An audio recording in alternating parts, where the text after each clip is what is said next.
Are you sitting comfortably? Yes? Are you all comfortable? Wonderful.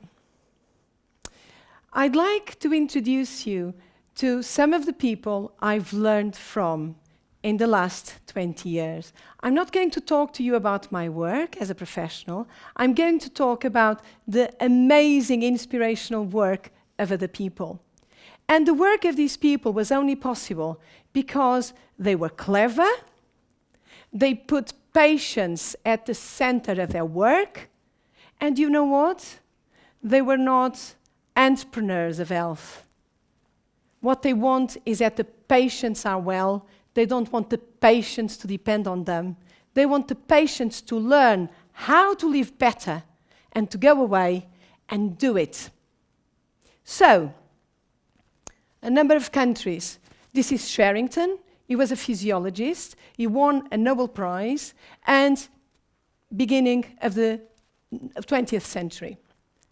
This, unfortunately, I do not have a photograph. So this is Professor Baron in Paris, and he did amazing work in the 50s.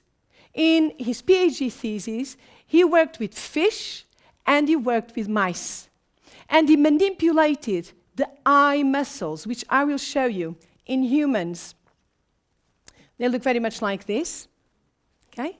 The eye muscles of mice and fish.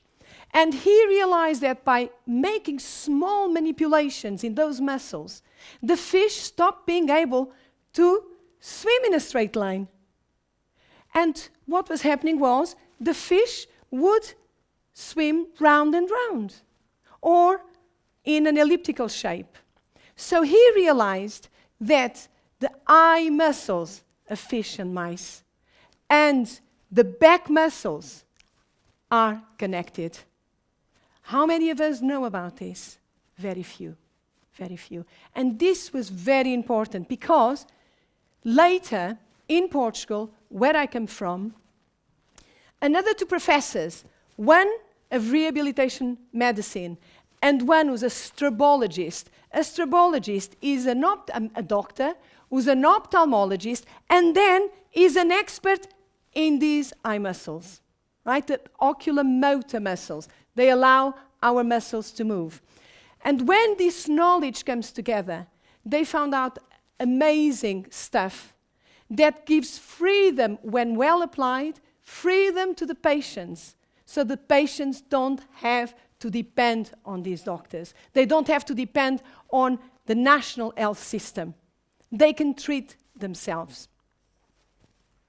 And this is Martins da Cunha, you may as well learn the right accent, and Orlando da Silva. So, are you sitting comfortable? I asked before. Are you still sitting comfortably? Yes? Excellent. I'd like to ask you, are your shoes comfortable? Are your shoes comfortable? Can you feel the big toe? If you press your feet on the ground, can you feel the big toe? Very good, because we will see how posture is so important. Now, I'd like you to stand up. Can you stand up, please? Are we all standing up? Excellent. Can you clap? Very good, I'm really pleased. Can you shake hands with the person next to you? Yeah? All of us can do this? Can you sit down again? So,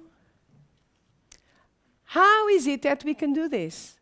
How is it that we can stand up without thinking too much about it? How we can sit down again without thinking about it? How is it that I saw you clapping and you were looking at me? You were not looking at your hands. And how is it that you know the distance between yourselves and the person you are shaking hands with? No one hurt each other, no one punched each other. So how is it that we know about this? How is it? How does our brain know where we are? Because we have a supra sense. And if you do not know the difference between super and supra, go on Wikipedia. It will tell you. Okay? So, This sense is called proprioception. It's a difficult name. I'd like you to read it and tell the person sitting next to you this name, please. Proprioception. Because it's a super sense. It's a super sense. Proprioception is very important for all the other senses. Because if we don't know where our little muscles are, if the brain does not know where the muscles are, these muscles are, we have an impact on our health that can be dramatic. Okay, so let's look at this. What can we say about proprioception? Proprioception tells us, where is my body? Without us even having to ask about it. Where is it in relation to itself? Okay, I can put my hands at the back. I know where they are. Yeah, do you want to try this? Hands at the back, yeah?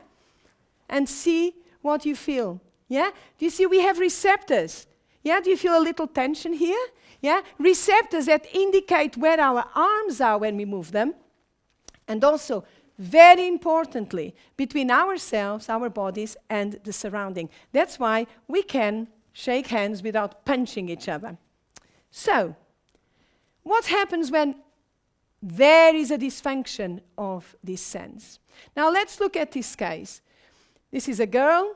She has a young girl, and she's looking in front of us. This is, in ophthalmology, called the primary position. Okay? Fantastic. No problem there. However, in any other position of the eye, her brain does not know where her eyes are. So she cannot maintain that position. And this is really difficult to understand. And in medicine, it's difficult to understand. Interestingly enough, systems engineers in general, get it straight away. They can understand the body as a system. And in the health sciences, we've been dividing the body and treating the body bit by bit. So it's difficult. It's very difficult to understand that actually there's a system and everything is related. Now look at her. You can see that she has difficulties in maintaining the eyes.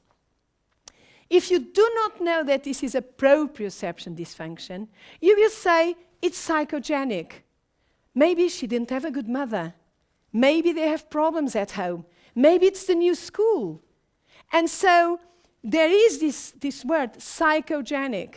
And a lot of these problems, when patients come to see doctors, they are told it's in your head. Or maybe they are not told it's in your head, but that is what is believed. Now, I'm going to tell you, I'm a mechanicist. And I'll tell you, I hope you are happy. Are you all happy? Yeah, are you all happy? Okay? Now, if I was to say, if I was to click a button that would remove the oxygen in this room, you wouldn't know. It's not psychological. But you know what? Many of us would have a panic attack. This is pure mechanics. If you sit down for a long period of time and you don't give space to your lungs to expand, you tend to feel more anxious than if you walk and go around your life like that. Do you see what I mean? So careful with every interpretation being from a psychological, a psychogenic area, because there are mechanic areas that give mechanic responses. So let's look. So this is one issue. And then let me show you again. So, okay, to repeat, very simple. The brain of this person does not know where those eyes are. She cannot maintain the eyes in a certain position. She sees everything double. In the primary position, it's absolutely fine.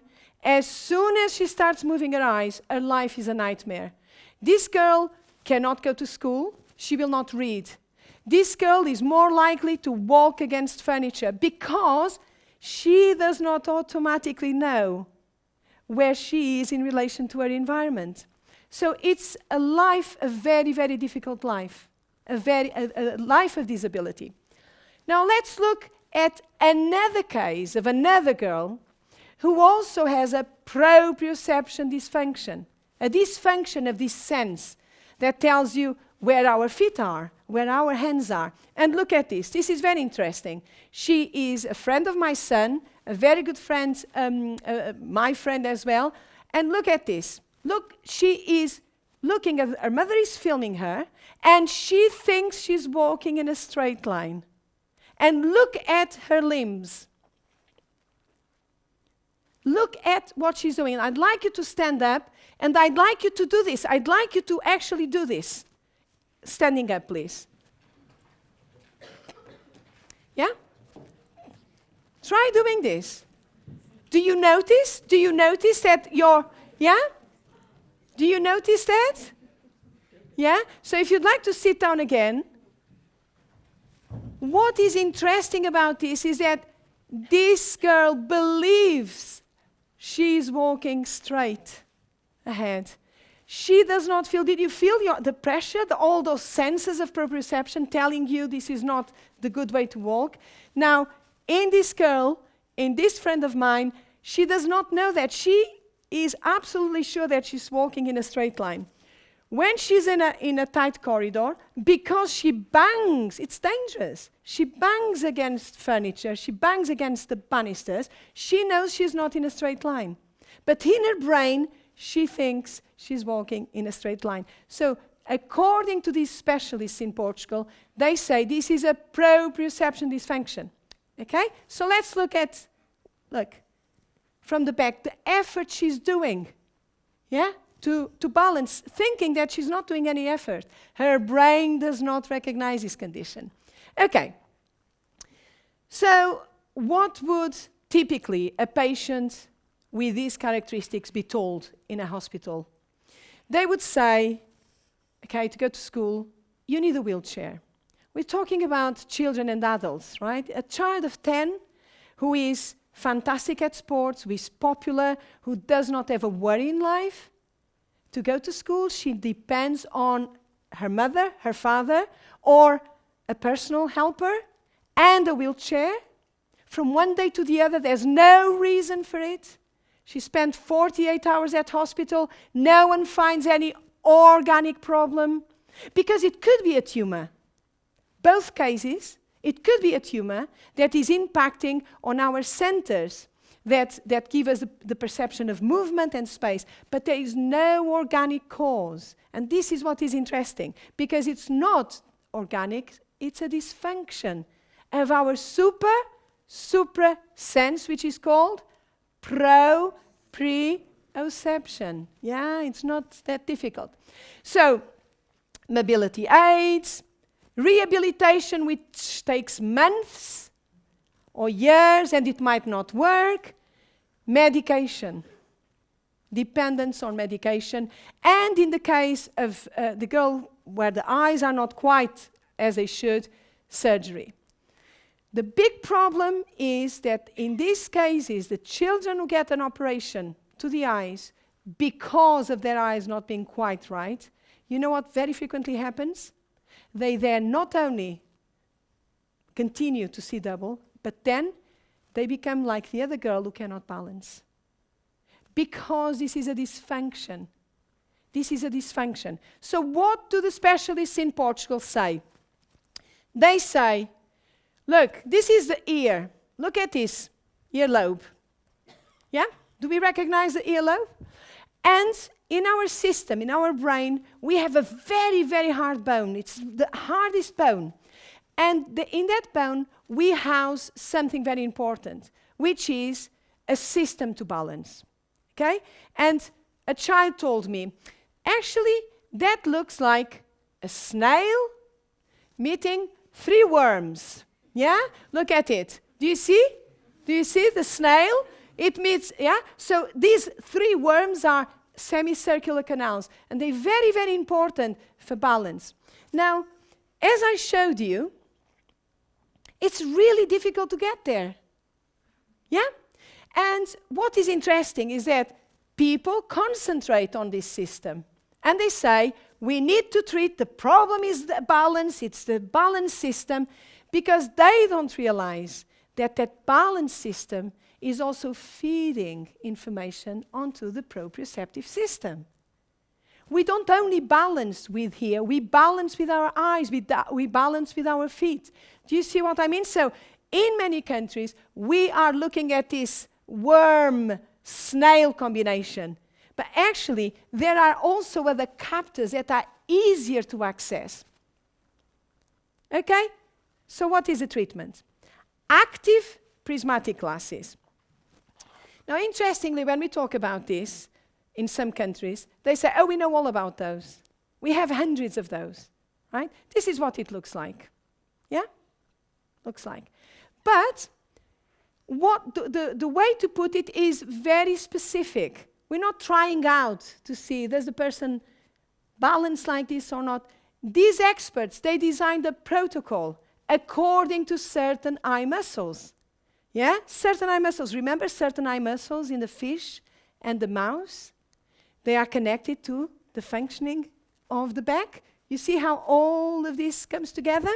And they say, you need to reprogram your brain. Your brain does not know where your feet are. Your brain does not know where your body parts are. So let's reprogram that brain by doing certain exercises which you can learn and then go away and do them. And as long as you do them, you will reprogram your brain. And another thing is life changes. And the life changes also involve designing shoes, making shoes that way you can actually, the feet are so important for balance. And if your shoes are like this, you can't feel your big toe. The big toe is very important for your balance, for your sense of yourself. So let's design equipment. Let's design good chairs. Are you sitting comfortably? You shouldn't be sitting too comfortably. Yeah, because these days, the chairs, the mattresses, they're too comfortable. And they're not good for our bodies. Okay? So, for example, in some countries, in India, I have a friend from India who lives in the UK, and she brought all the mattresses from India, and they're made out of coconut. They're really hard. They're really good quality. Okay? So, lifestyle changes are very important as well. Which you do. You don't come back to me. You don't come back to me as an expert. You can do it yourself. Okay, so there we go. These are the eye muscles. They look a little bit like, creatures of the sea. And proprioception is also called the eyes of the body, right? Okay, this is me. Okay, not to scale, not to scale. And a side view also looks like a creature from the deep sea. But what we are looking with these lenses is precise muscles, not trying up and down and calling it vertical heterophoria and saying we invented this. This is work that comes from the 50s to the 70s. Now, these clinicians, they're not sitting down and writing papers. They see 40, 80,000 of patients. Okay, so it's not very well known because it's a different culture.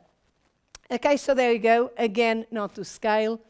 And they've done all sorts of testing when they started. They've done all sorts of testing, but you know what? It's expensive, and they get the trend. So why do all that expensive stuff? Yeah? Why have patients do all these scans and so on? So, look, all you need is pen in front of the eye and check whether or not the patient can do eye convergence. So that's one of the tests. Very cheap, right? Don't try it at home, by the way. Okay? Secondly, looking at the position of the feet.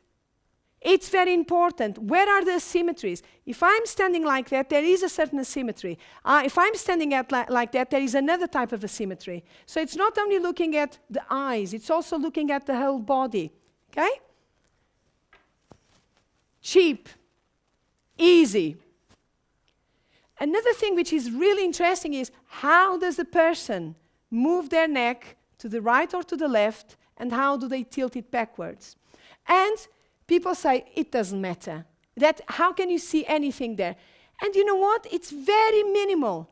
But it's because it's within another diagnostic protocol. So it is that everyone says, we're all asymmetrical. Not true. Okay, not true. So, and another thing is, can the person reach a pen? And it's fascinating that people who don't know where their bodies are, given an object, put an object in front of them, and sometimes they do this. They don't know where it is in relation to their body, but they see it. Yeah? So it's really, really interesting. There we go. So, active prismatic glasses. Look at this. This child would have an operation. This child would be in great pain. She puts these glasses after the protocol has been followed, and within 20 seconds, her eyes are perfectly aligned. 20 seconds. Now, will it work? Not if she doesn't do her life changes, which she can do in her own time at home. Look at my friend. You see? Now, this is in Bath. She's putting her glasses on. Look at how the body understands, by giving a stimulus through the eye, how the body starts recognizing itself. It's a proprioception dysfunction. Are you sitting comfortably? Wonderful. So can you stand up? And now I'm not going to ask you to clap. I'm going to ask you to applaud to these amazing people